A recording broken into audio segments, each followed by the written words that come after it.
Hello kabayan, magandang araw kabayan. So ayun, body repair na naman tayo kabayan ng kotse. Toyota Corolla pala siya kabayan ha, 2005 model. Medyo lumang modelo na siya kabayan oh. Yan, pero sariwa pa rin yung loob, maalaga ata yung may-ari. Saka nakakuhaan siguro to,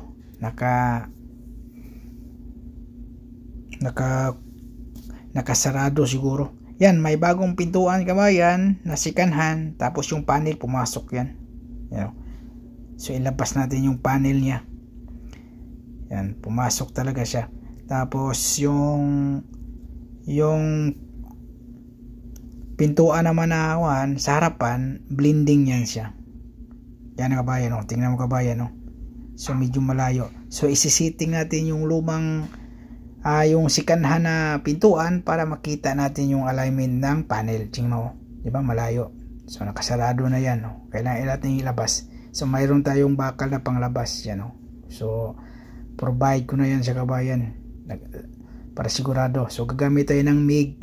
So unang titirahin natin, lilihain lang muna natin yan. So tanggalin natin yung pintura. Ano, di ba kabayan? So medyo kalawang na nga siya kabayan no? Kasi natanggal yung pintura. Ganon dito kabayan, pag matanggal yung pintura, automatic kalawang siya. Kahit kunting tanggalan yung pintura kabayan, isang tuldok lang na matanggal yung pintura, baka lang makita, sigurado kalawang yan. Pasukin agad ng kalawang. Yan, lilihain lang muna natin kabayan para didikit yung MIG dyan. So i-welding natin ng MIG, tapos hihilahin natin. Yan o. So ubusin na natin dun sa taas din. Yan ang magandang pangliha kabayan. 40 yan siya kabayan na, maliit na 40. Pudpud talaga yung pintura dyan. Yan o. So i-welding natin ng MIG para mailabas natin. Medyo malayo kasi yun kabayan, mga 1 inches siguro na diferensya. Yan o. So ganun lang panghila natin. So saglit lang siya, i-welding tapos sabay hila, tapos tatanggalin natin.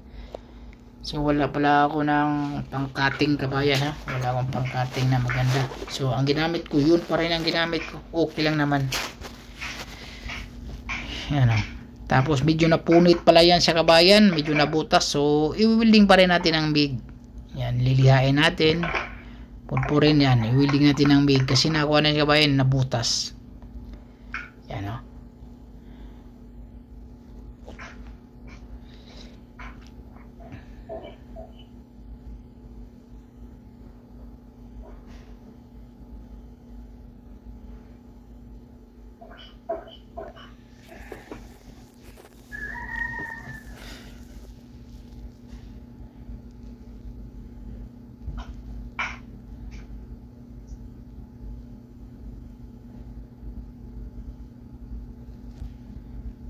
Yan kabayan, di ba? So okay na. So masilya na lang siya. So mamasilyahan na natin ng fiber. Gagamit tayo ng fiber.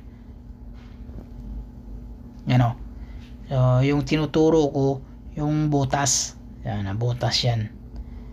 Tapos may kanto yan sa kabayan ha. Yan ang kasama yung kanto sa panel. Tapos gamitan natin ng sandblast kasi yung mga pinaglihaan ay yung mga itim-itim. So tatanggalin talaga natin yung itim-itim kabayan kasi automatic pag hindi natin tanggalin yon, tapos magpahit tayo ng masilya, automatic yung masilya bubukol din yun dahil sa kalawang ang mangyayari. Nice, sandblast natin yan.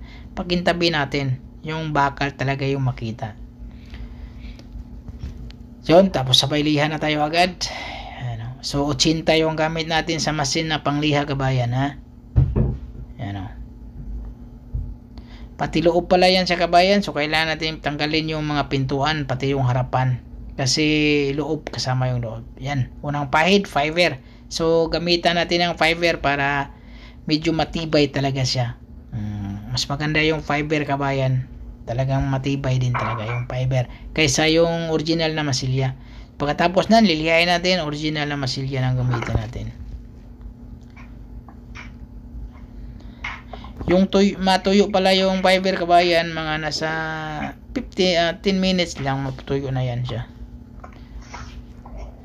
Hindi ganong matagal yan. 5 minutes tuyo na nga yan eh. Pwede na lihain. Yung iliha naman natin yan, 80 pa din yung pagliha natin. Ano? So liha na ako, 80 pa din yung gamit ko. Tapos pagkatapos, masilya ng original masilya na gamitin natin.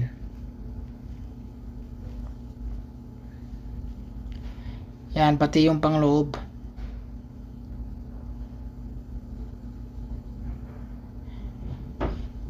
Yan, kasi pag mas maganda kasi yung kabayan, masin, kasi pag mano-mano, medyo matagal talaga yan. Pag mano-mano, pag masin, saglit lang. Ayun. So, kukunin yung kakain sa oras yun eh, pag mano-mano. Lalo na yung fiber, matibay yan kabayan. Matibay lihain. Pero masin yung gamit natin, saglit lang. Yan o, pahid na ako ng pangalawang coating na nga yan ako kabayan eh. Hindi ko na video yung unang coating ko na masilya. So masilya, pangalawang coating yan. Kasi yung linya sa baba, hindi ko napansin. Buhayin natin yung linya sa baba.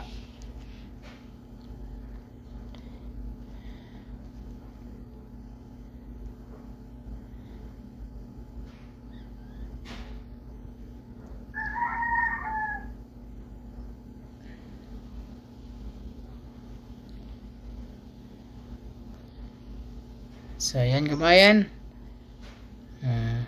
So kayang-kaya na yun kabayan. Yan, so tatanggalin muna natin yung double adhesive. So pagtanggal ng double adhesive, rubber lang yan sa kabayan na nakakonekta sa pang drill niya machine. Yan, pwede mo ilagay yung drill bit na yan. Parang nasa drill bit siya pero ang nakakuha rubber. Yan o, tanggal agad yan sa kabayan o. Diba? Kaysa mano-mano yan, mahirap yan. Mahirap tanggalin. So yan o, saglit lang. Rubber lang siya. O, tanggal agad. So yan ang pangtanggal sa double adhesive, saka yung sa sticker na sa nakadikit sa kotse, yan ang pangtanggal namin. So saglit lang siya kabayan. So gumamit na tayo ng linya kabayan o, kasi may kanto yan. So ginuhitan ko muna ng lapis. Tapos sabay lagyan natin ng tape yan sa kabayan para sigurado yung kanto. Yan o. So may guhit na yan siya. Tapos yan, tape natin. Pero may nakaguhit na yan sa kabayan. So unahin natin yung taas. Liha ng 120. Tapos mano-mano pa rin siya ng 180. Tapos hanggang 320 ka sa mano-mano. Tapos i-masina rin natin ng 320 para okay na yung taas. Tapos sa baba na naman tayo. So bali yung taas okay na yan siya kabayan. Primer na yan siya. Tapos sa baba na naman. So 180. Yan, 180 tayo sa baba. 320. Tapos okay na siya kabayan. Ganun lang. So ang gagawin na natin yan, okay na, tapos na. Bali papahiran lang natin ang kuhan yan siya. Imasin pa rin natin yan. Papahiran lang natin ng yung mga butas, pangtakip ng mga butas-butas na maliliit. Tapos sigurado na, katulad yan So okay na yun sa kabayan. Yung bago pa lang asikanahan na pintuan, maraming damage sa maliliit. So nire-repair natin yung kabayan, kailangan i-perfect din natin yan. So katulad yung kabayan okay pagka-repair. Diba? So may kanto, buhay yung kanto. Yan, pati yung baba, sa kanto sa baba, okay. Okay kabayan, maraming salamat kabayan. Huwag kalimutang mag-subscribe kabayan.